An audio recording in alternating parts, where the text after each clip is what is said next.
Seconde partie de votre émission. C'est parti!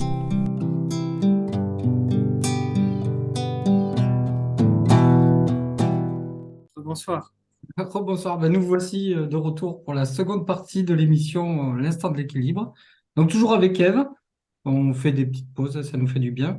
Sachant que vous apprendrez à nous connaître, évidemment, nous on aurait été plutôt tendance à être des diesels, on se chauffe, et c'est après que ça devient plus intéressant quand on commence à partir dans des sujets qui nous correspondent plus. Donc là, forcément, on essaie de faire de la vulgarisation, d'apporter doucement euh, sur la physique quantique, sachant que toi, tu as déjà des très très bonnes bases. Moi, ça m'a toujours intéressé depuis très longtemps. J'ai aucune base de physique, mais j'ai mis le nez là-dedans il y a bien 20 ans. Et j'ai suivi jusqu'à récemment, parce que j'ai un petit peu décroché, c'est-à-dire comme toi, parce que il reste sur des interprétations de physique quantique qui ne conviennent plus à l'heure actuelle. Donc, je pense qu'on va. Alors, petite précision, effectivement, tu as pu le remarquer, toutes les questions étaient inversées, c'est-à-dire toutes les questions qu'il y a eu, ça devait être la deuxième partie sur la vacuité, tout ça. Ah ben ouais, je me suis un peu embrouillé les Pour ça, pinceaux. c'est très compliqué d'introduire avec ça. Ça va être très original. Voilà, je voulais un peu plus développer sur la seconde partie, justement, la vacuité, l'observation, Bon. l'esprit, la conscience. Mais là, bon, du coup, risque, j'ai remis la première partie, il va y avoir des questions plus simples du début, mais ça nous fera rire. Donc, De toute notamment. façon, ça me permettra quand même de répondre. J'espère que ceux qui nous regardent et qui connaissent pas tellement la physique quantique arrivent quand même à suivre. Et puis sinon, je conseille d'aller regarder quelque chose au moins sur les fentes de Jung. On trouve ça, même si c'est classique, hein, de la vulgarisation standard. On ne demande pas non plus. Oui, bien sûr, mais alors ça, après, c'est pareil, sur les expérimentations des fentes de Jung, il faut vraiment aller chercher à l'origine, pas prendre trop de vulgarisation, parce que dans la vulgarisation, moi, je trouve qu'il simplifie tellement les choses qu'il dénature presque l'expérimentation de base. Comme je te le disais, tu sais, dès qu'il parle de l'observation, c'est pas le même développement que le tien ou le mien. Ouais. Et puis, justement, sur ce qu'on disait sur l'histoire que tout est réalité superposée en l'absence d'observateur, voir que toute expérience quantique, si on imagine, alors les fentes de Young, hein, pour ceux qui ne savent pas, c'est qu'on envoie des particules une par une, donc avec par exemple un canon à électrons, où on les fait suffisamment espacées pour être à peu près sûr qu'il n'y en a qu'un, parce que comme je dis, la dénombrabilité, c'est toujours, c'est approximatif, donc, mais on sait qu'on peut faire en sorte, ou avec des filtres, pour qu'il n'y en ait qu'un qui passe. Quand je dis un, c'est qui correspond à l'énergie, Ouais, enfin, la somme des virtualités correspond à. Donc on en envoie un par à travers un mur qui est percé de deux fentes qui sont suffisamment proches l'une de l'autre pour que justement l'indétermination de type longueur d'onde pendant la trajectoire, on ne puisse pas savoir par laquelle il veut passer. Et après ça, plus loin, on met un écran pour là observer la position précise où se retrouve la particule. Et donc, quand ça arrive sur l'écran, on sait qu'il n'y en a qu'une. Quand au départ, on sait qu'il y en a qu'une. Et le long du trajet, finalement, c'est une superposition d'états. Et on montre que ça passe par les deux fentes si on laisse les deux ouvertes. Par contre, si on place un détecteur devant une fente, euh, à chaque fois que le détecteur va mesurer quelque chose par sa fente, ben, il y aura plus cet effet ondulatoire et ce qu'on va obtenir sur l'écran comme distribution de position ne sera pas la même que si on les laisse les deux ouvertes. C'est-à-dire que si on observe par où passent les particules, par quelle fente, la gauche ou la droite, on n'obtient plus le même résultat. Par contre, si on les laisse puis qu'on nous, personne connaît la position par laquelle, enfin, la fente par laquelle elle passe, bah, ça fait comme si ça passait par les deux et on obtient une distribution qui correspond à une figure d'interférence. oui, oui. Donc, ça a été capital, cette expérience pour la physique Ouais. quantique. Ah oui, parce que ça montrait justement cette idée que les choses, bah, dès qu'on les regarde plus, elles recommencent à s'étaler, elles sont pas parfaitement définies. Et cette expérience, c'est vraiment celle de base de la physique quantique, hein. Donc, il n'y a pas besoin non plus. Après, toutes les autres, enfin la plupart des autres, sont des variantes compliquées où on a rajouté des interféromètres, des choses qui se croisent, des miroirs semi-réfléchissants, des effets retardés, des mouvements, plein de choses comme ça. Et c'est important de connaître cette expérience. Surtout si on veut aller plus loin, hein, comme je disais, l'expérience de la gomme quantique à choix retardé.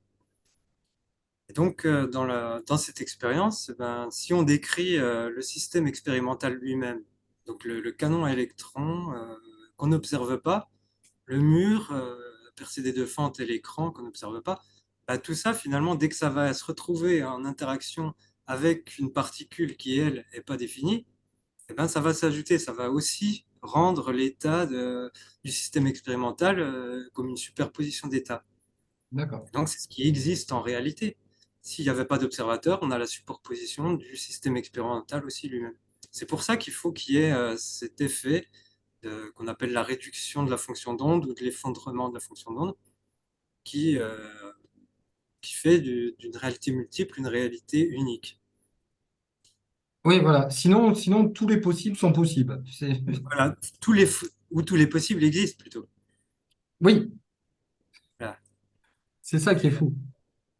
Et il y a une expérience aussi intéressante, donc j'invite les gens à aller chercher. Bizarrement, on la trouve pratiquement nulle part à part sur Wikipédia. Ça s'appelle le contrafactuel ou contrefactuel en physique. C'est où l'expérience des bombes d'Elizur Weidman. Ah, ça C'est, m'intéresse. Je ne connais pas.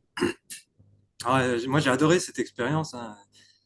Euh, ce qu'il a imaginé, enfin ce qu'ils ont imaginé, c'est des genres de bombes et où on a rajouté un interrupteur qui va être qui est activable potentiellement par une seule particule. Ah oui, oui, je Et on connais. fait la supposition qu'il y a certains interrupteurs, un certain pourcentage qui ne marchent pas.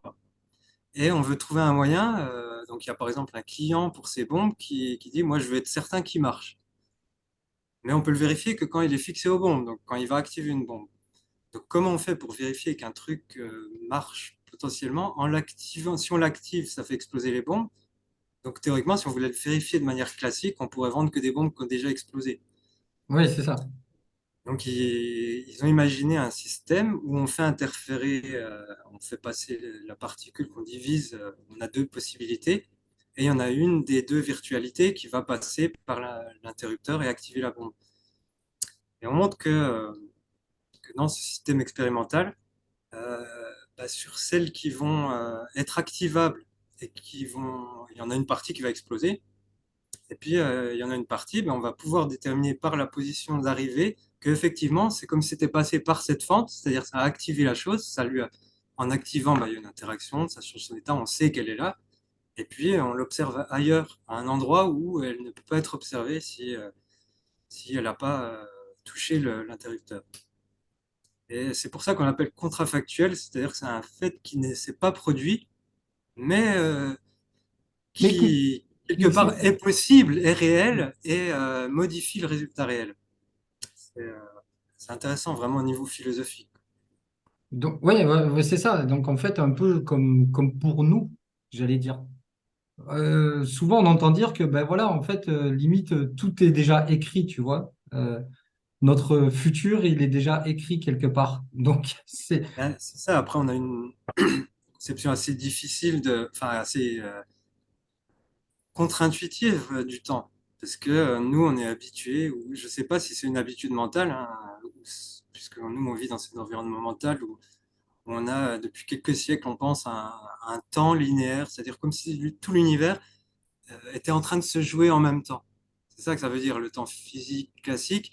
C'est comme si partout dans l'univers, il y a un instant présent. On est à ce niveau du curseur. Le reste qui était avant n'existe plus. Ce qui est après n'existe pas encore. Mais comme ce temps n'a jamais pu être défini, et en fait, qu'on a pu montrer qu'il est indéfinissable, et donc qu'il n'existe pas, euh, ça fait que comme l'expérience de Wheeler à choix retardé, c'est-à-dire que tout ce qui se produit maintenant, potentiellement, agit sur quelque chose qui a pu se produire enfin, qui aurait pu se produire ou comment ça s'est produit il y a 1 milliard d'années. Et donc le choix, par exemple, de faire une mesure sur par exemple, ce qu'on appelle les lentilles gravitationnelles, où on imagine qu'il y a un astre qui émet de la lumière et qui va être dévié comme par une lentille et qui arrive par deux côtés. Euh, Eh ben, si on décide de faire une mesure là-dessus, alors que ça se propage depuis des millions d'années, ben ça agit effectivement sur l'état. Ouais, bon, alors là, la petite parenthèse de la question, c'était comment comprendre la physique quantique? C'était la première Justement, question. comment comprendre? On en parlait justement, j'ai pas pu le dire au début. Il y a eu des évolutions dans l'interprétation de la physique quantique. Plutôt que de décrire les choses comme des objets qui existent indépendamment de ce que nous on en sait, par exemple, est-ce qu'un électron existe quand on ne le regarde pas, bah, on s'est penché sur des théories de l'information. C'est-à-dire que toute la physique quantique est basée sur quelle information on peut retirer d'un système par la mesure. Et c'est devenu donc une théorie de l'information. On ne parle plus de particules et d'objets existants ou pas, mais plutôt de l'interaction de qu'est-ce qu'on peut savoir des choses. Ça a rendu les choses beaucoup plus simples. On voit qu'à l'époque, par exemple, Richard Feynman, dans les années 60-70, avait dit si vous comprenez la mécanique quantique, c'est que vous n'avez rien compris, en gros. Déjà, ça, je trouve qu'en termes de vulgarisation, pourtant, Feynman était très pédagogue, en tout cas, dans ses livres et dans la légende. Mais rien que de dire ça, c'est assez amusant de dire oh ben nous, on vous a fourgué une théorie mathématique, on a fait des choses comme ça, mais si vous arrivez à l'interpréter, c'est que vous n'avez rien compris. D'accord. Ouais, ouais, ouais, c'est bizarre, quoi. C'est Et comment? effectivement, pendant 40 ans, ça a été pas interprété ou mal interprété. Ouais, ouais, Actuellement, il y a des gens qui l'interprètent bien, même, je veux dire, pas forcément en faisant que des travaux quantiques. Philippe Guimand, par exemple, parle de théorie de l'information, à peu près tout le monde. Il y a, il y a Antoine Suarez aussi, qui est quelqu'un qui travaille à Genève, qui lui a fait des expériences qui montraient, là, c'est peut-être un petit peu compliqué, mais Non, il a montré. allons-y.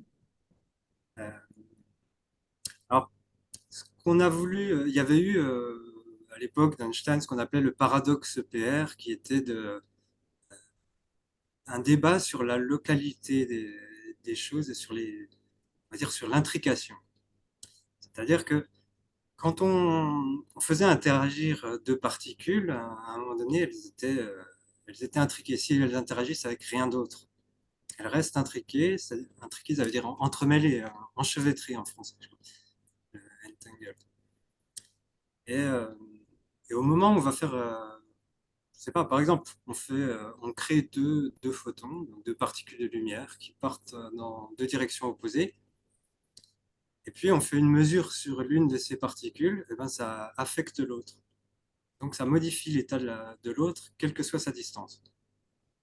Et Einstein était contre ça, puisque ça contredisait quand même le principe de relativité, qui a Oui, et besoin puis quand même d'une la, localité. la vitesse de la lumière qui est Ah, figée, quoi. voilà. Donc il y avait deux possibilités. Soit c'était la vitesse de la lumière, c'est-à-dire qui était une erreur en tant que limite de propagation de l'information d'un endroit à l'autre. Ou alors c'est plutôt que là où on en est venu finalement, c'est que les choses ne sont pas localisées. Et ça rejoint aussi les théories cosmologiques sur l'univers holographique, c'est-à-dire que c'est comme si tout l'univers ou toute cette information, parce que l'information dont on parle, qui est abstraite, euh, justement, elle n'a pas de propriété de localisation, à part dans la mesure d'objets spécifiques qui, à ce moment-là, vont obtenir une position. Donc l'information, de façon générale, eh ben, elle est partout. Elle n'a pas à être un endroit particulier. C'est pour Ouais, ça que toute l'information, finalement, elle est dans le vide ou dans un électron ou n'importe où. Elle est accessible partout. ouais, ce qui signifie que nous sommes dans l'information, en fait. Euh, ouais, on baigne dans de l'information qui, elle, n'a pas spécialement de position et que, quelque part, c'est toutes ces interactions, c'est des effets pour déterminer les positions de chaque chose et d'interaction de cette information qui font qu'il y a un moment donné une prise de connaissance de la localisation d'un objet par rapport à un autre qui donne la localisation. Mais Et, en et, dehors de ça, elle n'existe pas. et on ne peut pas mesurer la vitesse de l'information. Voilà, parce que C'est instantané. C'est-à-dire qu'on n'aurait pas assez de ben, mesures précises. c'est pas qu'on peut pas la mesurer, c'est qu'elle n'a pas de vitesse, puisque pour avoir une vitesse, ça voudrait dire je suis d'abord à un endroit Ah et oui, ensuite après je suis à un autre endroit, mais elle n'a pas de propriété de position. Donc ça aussi, bon bah Actuellement, par exemple, même Donc, la théorie de Nassim Haramein, qui est sur l'univers holographique, ouais. montre ces choses. Oui, oui, je sais qu'ils sont là-dessus, effectivement, mais après, j'ai toujours l'impression qu'ils restent dans des dogmes scientistes, quand même, mine de rien, même s'ils approchent, comment dire, un autre développement de la physique quantique, une autre interprétation, ça reste quand même limitant, tu vois. C'est-à-dire que j'ai l'impression qu'ils sortent pas de leur zone de confort, tu vois, ils y vont Parce petit que, à petit. bah, de toute façon, ils font très peu de métaphysique et d'interprétation en fait, actuellement, à part un ou deux. Euh, je trouve que justement, je m'étais posé la question, la physique quantique a montré que comme il y a cet effet de l'observateur, on est obligé d'adopter soit un dualisme, c'est-à-dire d'avoir d'un côté imaginer qu'il y a la matière qui existe et de l'autre côté l'observateur, soit ce qui est ma conception que je développe régulièrement et qu'on développera encore de toute façon en vidéo et en livre, c'est l'idéalisme où tout est phénomène qui se produit dans l'esprit. Donc la physique quantique, de toute façon, rend caduque le matérialisme pur, puisqu'il n'est pas Oui, c'est ça. l'observateur lui-même, l'effet de la volonté, l'effondrement de la fonction d'onde, lui, n'est pas quantique. Donc soit on adopte le dualisme, soit la vision idéaliste. Donc, ça sera la physique de l'esprit, la quantique de l'esprit ou quelque chose comme ça. Voilà.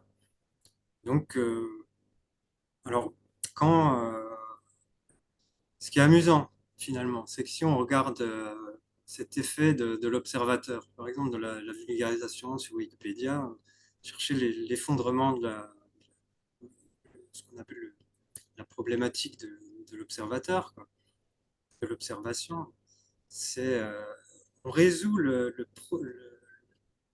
réduction de la fonction d'onde par ce qu'on appelle la décohérence. Voilà. Donc en fait, on lui donne un autre mot et on dit, on dit A égale B, mais en fait, en ayant défini B comme A. C'est assez souvent fait en physique, donc ça explique strictement rien. Ils ont essayé un petit peu de réinterpréter ou de refourguer une explication à base de statistiques. Finalement, si le système expérimental, bah, lui, il existe de tout seul, bah, il a beau être composé de particules qui sont nulle part, finalement, le fait qu'il y en ait beaucoup, bon, bah, ça oblige la chose à être là. Il n'y a pas besoin qu'il y ait de conscience là-dedans ou d'observateur. Ouais. Et ça, il y a quand même des... Il nous faudrait, comment dire, de nouveaux physiciens quantiques avec une nouvelle élaboration, une nouvelle Ouais, il y compréhension. en a Même quelques-uns. Bah, il y a si, justement, comme je disais, Antoine Suarez, lui, il fait des... Maintenant, il mesure des choses là-dessus, il essaie de voir l'effet de l'observateur. J'ai aussi d'autres références qui sont sur l'effet de la volonté. On a dit, par exemple, dans l'expérience des fentes de Young, il y a 50% de chances pour qu'une particule passe par une fente et ou par par une d'autres. autre. Voilà. D'ailleurs, c'est assez amusant aussi, ça. Pourquoi 50%?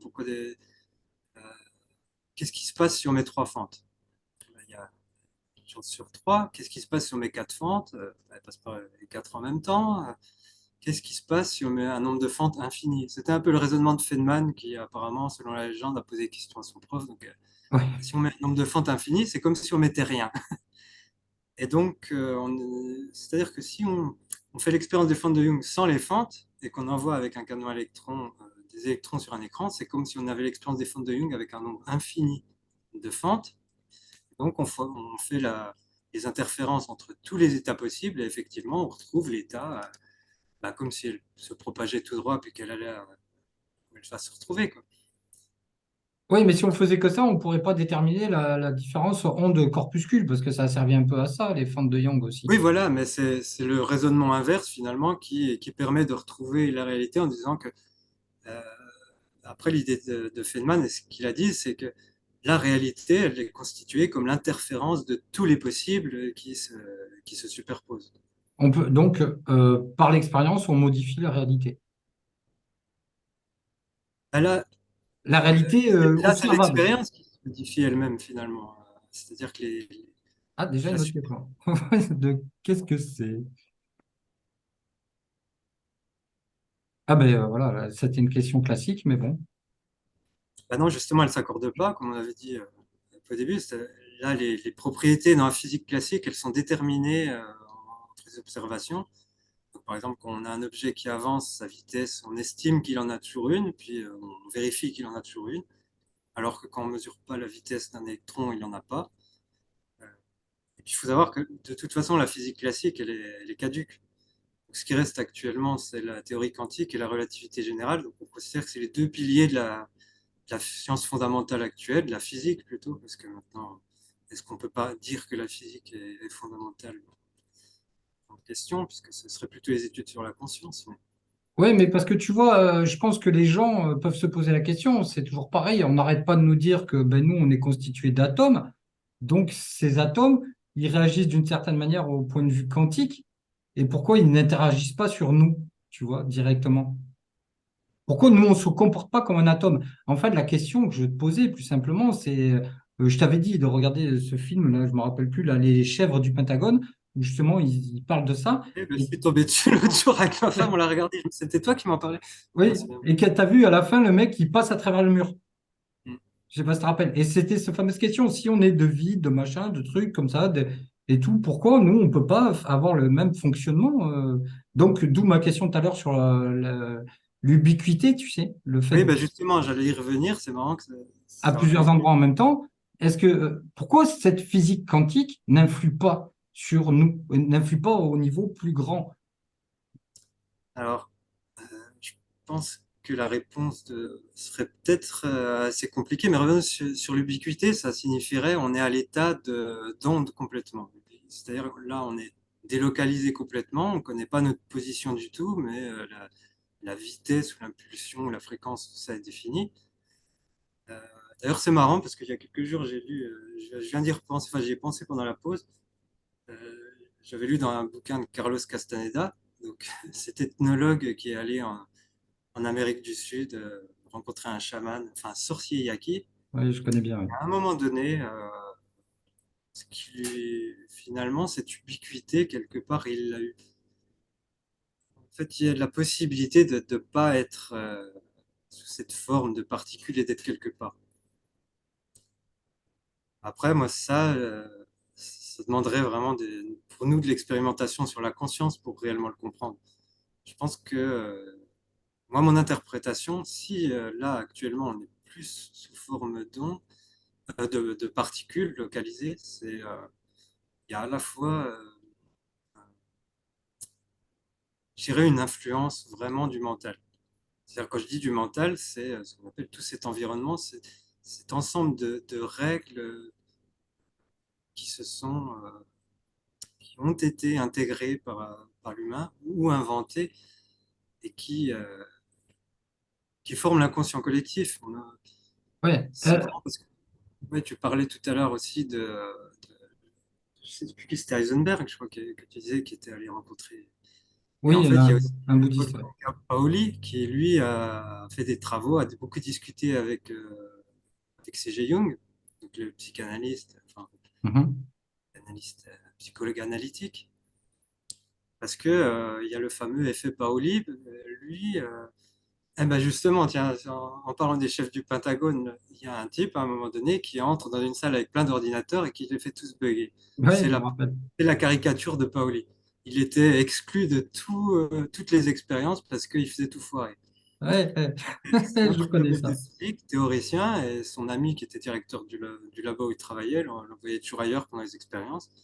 Donc c'est intéressant parce que ça montre aussi qu'il y a un réel effet de la volonté euh, qu'on a observé justement dans des références que je vous ai données tout à l'heure en 2012 par Radin Mitchell Delorme. Euh, Ils ont demandé à des observateurs de se focaliser, dire tiens, moi je fixe la fente de gauche pendant l'expérience des fentes de Young et puis je veux que les particules passent par là. Et bien statistiquement, il y en avait plus que 50% qui passaient là. D'accord. Cet effet, par contre, c'est assez amusant, hein. Vous le verrez pratiquement jamais dans la vulgarisation, puisqu'il contredit toute la vulgarisation sur ce qui est dit de la perte de cohérence là, qui s'expliquerait sans aucune volonté. Voilà, ben, c'est ce que je te disais tout à l'heure, quand on conseillait d'aller voir l'expérience des fentes de Young, il faut quand même aller voir, creuser, pas juste la vulgarisation, parce que le problème de la vulgarisation, c'est toujours ça, c'est que ça t'emmène dans je vais reprendre ce terme, dans des bacs à sable à un moment donné aussi. Ouais, et puis Puis il faut voir qu'on répète depuis pratiquement un siècle la même vulgarisation sur la théorie quantique et que ça sert juste à nous rappeler, à nous donner une façon de concevoir les choses qui ne nous permet pas vraiment justement de la visualiser ou de bien interpréter. Donc, on mettra cette référence de Radin Mitchell Delorme, euh, qui est un peu comme ce que je disais au début avec les expériences de Péoc, qui n'étaient pas spécialement quantiques, mais la volonté, ce que veut l'observateur, influe réellement sur des événements. On peut le voir aussi pour plein d'expériences, hein, si c'était était pris en compte. Tout ce qu'a fait Benveniste sur la mémoire de l'eau, quand c'est vérifié par des gens Ben, qui bien sont sûr. hostiles ou ne veulent pas que la mémoire de l'eau existe, bah, ça marche pas. Et après, on dit, ouais, bah, c'est eux qui ont raison. Oui, mais non. Pourquoi c'est eux qui ont raison plus que ceux qui veulent que ça marche? C'est ça l'idée, c'est on veut faire une soi-disant science objective en retirant la volonté de l'observateur, mais on refuse toute expérience justement où on essaie de mesurer cet effet de la volonté, puisque justement, c'est pas pour eux de la science objective. Ouais, donc concrètement, alors du coup, la physique quantique, au niveau des particules, a une influence sur nous, sauf qu'elle n'est pas visible et qu'on ne le sait pas et qu'on ne l'observe pas. Et si on décidait de l'observer, on verrait des changements. C'est peut-être que c'est plus subtil, tu vois ce que je veux dire? Après, il ne faut pas dire que c'est elle qui a des effets sur nous, c'est nous qui avons quelque part des effets sur elle. Euh, Oui, L'effet de, je pense qu'il faudra aussi qu'on fasse une émission sur les lois physiques, parce que là, ce que j'ai parlé d'inconscient collectif, j'aurais pu dire loi physique, j'aurais pu dire réalité, etc. ouais. Euh, c'est là où il faut vraiment comprendre que pour moi, c'est la même chose. Euh, Sheldrake, dans Rien chanter à la science, explique aussi, montre que euh, les lois physiques euh, ressemblent plutôt à des habitudes et qu'elles varient un petit peu. Elle ne semble pas définie toujours au départ, c'est-à-dire qu'on peut imaginer qu'au moment du Big Bang, ben, la température d'ébullition de l'eau n'était pas définie. Elle s'est définie à un moment donné par des observations, elle s'est ajustée par la pensée. Et il pouvait même y avoir plusieurs températures d'ébullition au départ.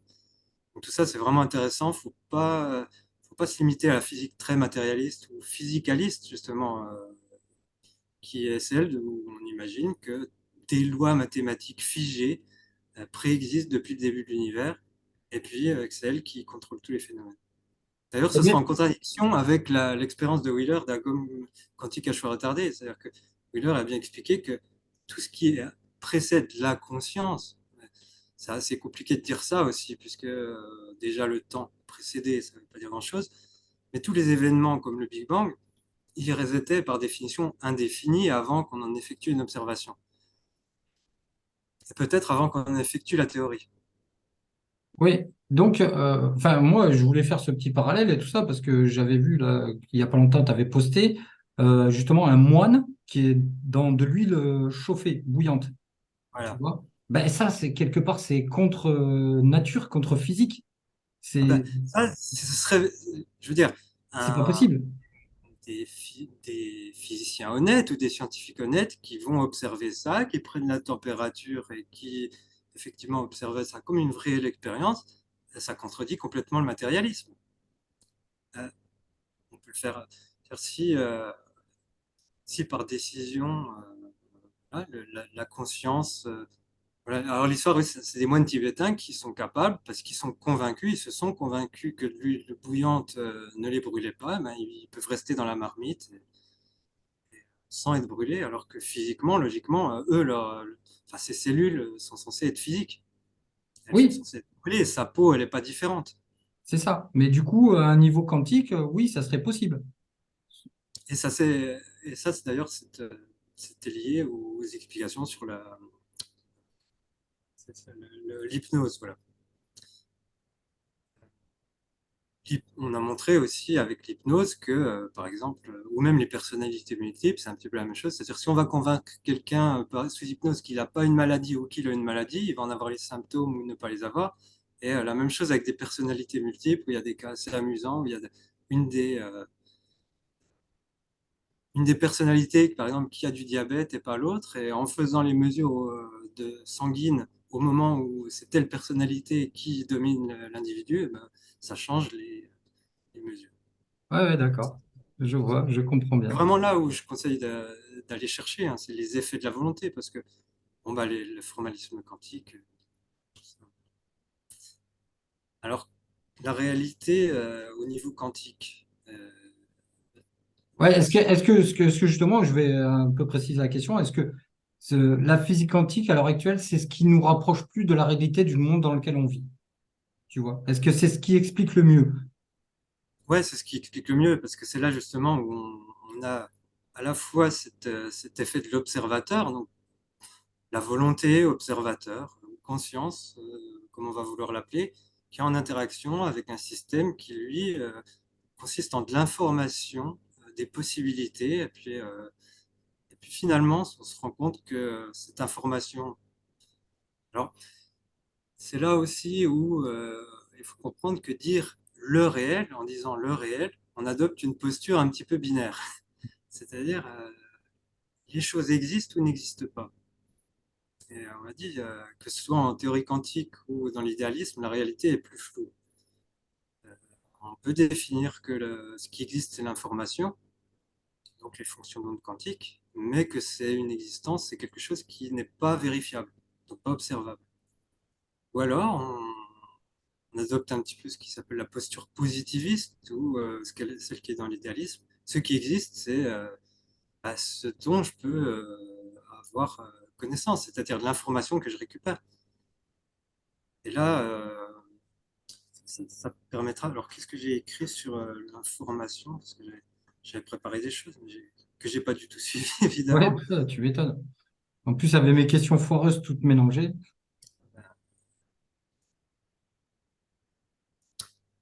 Moi, je qualifie de toute façon ce qui est réel que réellement enfin, toujours la mesure et ce qui est perçu. Mais parce que c'est la réalité qui interagit avec nous, dire là, matériellement ou physiquement, ce qu'on perçoit. Mais est-ce que, par exemple, on peut dire que mon envie future de quelque chose est réelle? Voilà, c'est là où il faut peut-être faire attention au terme réel, réalité. J'utiliserai de plus en plus des termes comme manifester, la réalité Mhm. manifestée ou réaliser quelque chose. D'ailleurs, je crois que subtilité a été faite en allemand, c'est plutôt une action de réalisation. On ne dit pas la réalité comme un objet ou comme une qualité, mais plutôt comme un acte. Ouais, d'accord, ok. Ouais. Un petit peu plus comme comme dans la philosophie orientale, la manière de voir l'existence, où tout est changement. Et en fait, ce qui est la réalité, c'est le changement et non pas l'état avant et l'état après le changement. Comme nous, voilà, C'est c'est pas toujours figé. voilà, ce qui serait la réalité, c'est le changement lui-même. C'est le fait que ce n'est pas figé et comment ça change. Alors que nous, on a une vision mentale qui est habituée à voir ça comme une succession d'images, donc un film où il y a une réalité, ensuite il y a une réalité suivante, euh, après un certain laps de temps quantique, et comme un film ou une succession de réalités qui pourrait même être continue, hein, un genre de temps linéaire où à chaque instant on peut découper en succession de réalités, alors que c'est pas du tout comme ça. Faudra repartir justement de la notion de changement pour définir ce qu'est la réalité. Ouais, on en discutera parce que c'est marrant que quand tu dis ça, ça me rappelle la première citation de l'Enchantement du 144. Le premier pas contient tous les autres. Donc, tu vois, c'est vraiment des choses sur lesquelles on pourra C'est une citation s'étaler. de toi. Oui, un petit peu, oui. Tu vois qu'on est raccord, effectivement. On pensait effectivement que la réalité, c'est pas quelque chose de figé, c'est pas une chose, c'est pas un objet, c'est vraiment un mouvement, ouais, effectivement, Ouais, une c'est ça, action. c'est un mouvement. Et c'est notre état de connaissance aussi de ce mouvement. Donc, pour en parler, je pense qu'après une dizaine d'émissions sur l'idéalisme, sur plein de choses, on reprendra peut-être la théorie quantique pour aller plus loin là-dessus, sur ce changement. Ouais, bien sûr, mais je pense que bah, tu le sais, comme on en a discuté, on va faire une autre émission d'un autre genre un petit peu, qui sera prochainement sur la chaîne. Et là où on aura vraiment un échange, une discussion où ben, ça partira un petit peu, on va dire dans tous les sens, mais non, parce qu'on sait très bien qu'on a toujours un fil conducteur. et on pourra se permettre d'échanger sur les choses plus intérieures que nous voyons nous, tu sais, au lieu de donner des explications sur l'idéalisme ou sur la physique et tout ça. Cette émission, elle sert à ça un petit peu, à montrer que ces choses sont là, existent, que c'est vraiment des sources intéressantes sur lesquelles on peut s'appuyer pour avoir une réflexion, mais qu'après, il faut aller chercher ailleurs, en fait. Il ne faut pas juste Ouais. rester figé. Tu vois, figé, toujours pareil, c'est clair. Pour que ce soit réel et vivant, il faut que ça bouge. Puis Donc, cette histoire de changement, concevoir la réalité autrement, c'est pas une chose simple, hein. Moi, ça fait 25 ans donc, que j'essaie de concevoir les choses différemment. C'est lié à la question de tout à l'heure sur le temps. À partir du moment où on a une conception du temps qui est un genre de curseur qui avance et puis qui détermine les choses pour tous les observateurs, eh ben, on a une conception erronée du monde et on ne peut pas partir sur cette vision. Il faut vraiment repartir de la conscience, de l'observation subjective et essayer de réinterpréter ça en quelle est l'information que moi je reçois que je peux acquérir d'un système. bien sûr, mais du coup, c'est pour ça qu'on fait cette émission, parce que la physique quantique sert à ça. Montre déjà qu'en gros, que ben, le temps, ça veut rien dire, parce que passé, présent, futur, pour une particule, effectivement, intrication et toutes ces choses-là, tu sais, corpuscules ou ondes, tous des états différents et en même temps, ben, franchement, ça montre bien que là, c'est intéressant. C'est vraiment une manière subtile de voir les choses, de pas voir juste ce qu'on a sous les yeux, d'aller creuser. Moi, je pense que la physique quantique, elle vient de la réflexion, tu vois, philosophique des gens au départ, et pas juste de l'expérimentation, parce que c'est invisible presque, tu vois. Donc, il faut, il faut aller chercher le truc. Il faut faire des expériences de pensée, tu vois, comme disait Einstein, hein, soi-disant qu'il se voyait sur des rayons de lumière, tu sais, à cheval. Donc, euh, bon, Ouais, après, ben c'est ça, il faut essayer s'imaginer, de concevoir les choses différemment, que ce soit dans le temps et dans l'espace. D'ailleurs, le temps et l'espace sont liés, hein, je l'avais montré.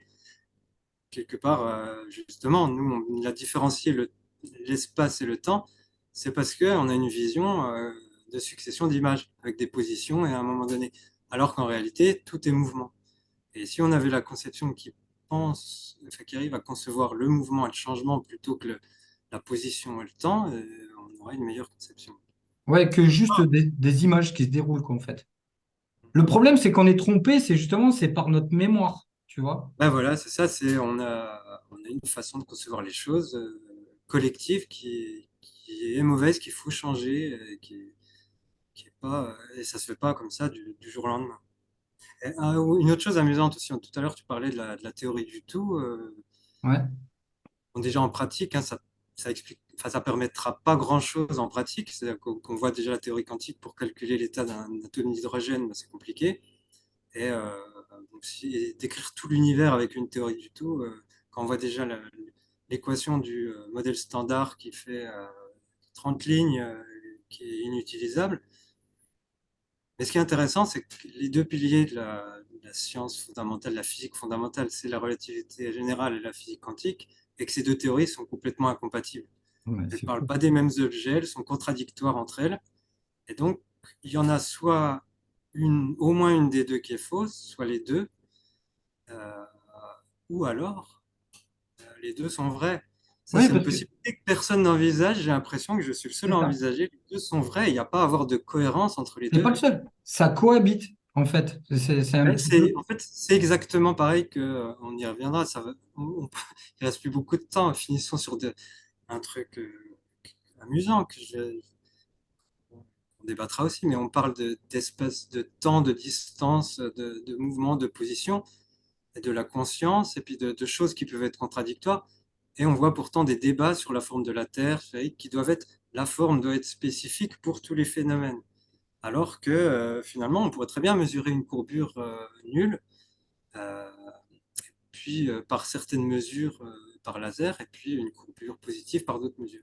Donc les anomalies font partie de l'idéalisme pour moi et de la physique, de la science qu'on imagine par la conscience. Ouais, c'est ça. C'est-à-dire qu'au lieu encore de séparer toujours les choses, de mettre des trucs dans des cases et tout ça, il faut réunir, mais pas en théorie du tout.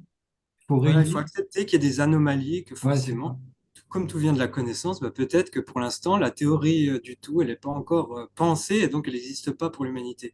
Et donc, il y a des incohérences. Ouais, ouais, c'est ça, ouais.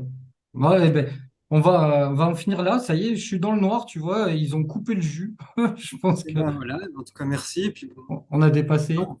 on parlera la prochaine fois, on n'a pas encore prévu. C'est trop tard, il nous faut partir.